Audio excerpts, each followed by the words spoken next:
Good morning, everyone. Hope you all are fine and doing well at home. Dear students, today we are going to start next chapter, diagrammatic presentation of data. As in the previous chapter, I explained to you that there are three forms for the presentation of data. First is textual presentation, second one is tabular presentation of data, and the third one is diagrammatic presentation of data. According to the CBSE, now your first form, that is textual presentation of data, is cutted from your syllabus. We will do only tabular presentation and diagrammatic presentation of data. As tabular presentation, I explained to you in the previous one chapter. So this chapter will be continued with the third type, diagrammatic presentation. Now, in diagrammatic presentation also, there are three types.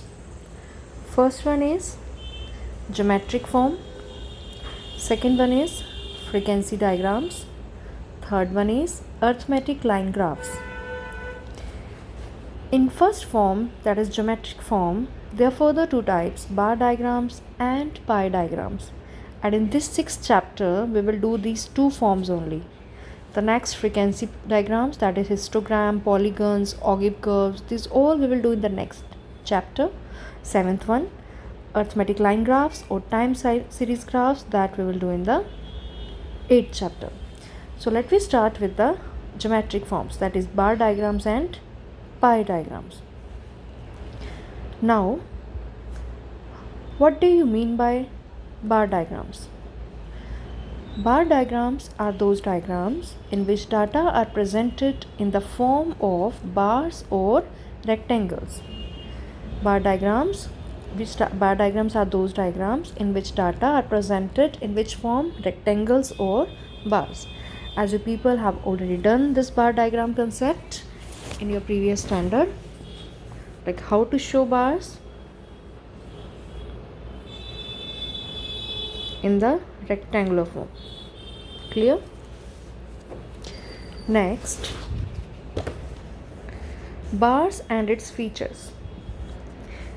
This feature need to be understand from these chapters. Actually, beta, diagrammatic questions will come. Theory part I can ask, but which question which are important or according to the NCERT, I'll tell you.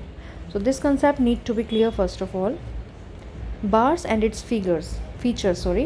Bar usually means a rectangle or some rectangular form. It shows some value of the variable. It has the following features.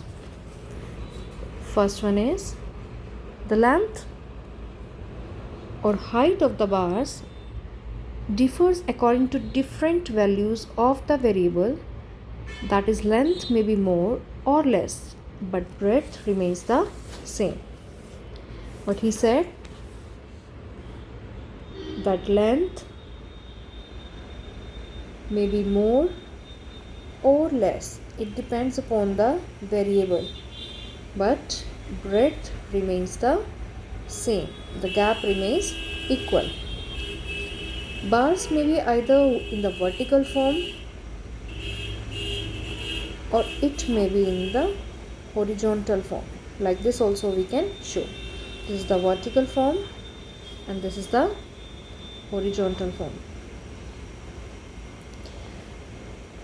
In second point, he is saying bars may be either vertical or horizontal. I explained to you it can be shown in the vertical form or it may be in horizontal form.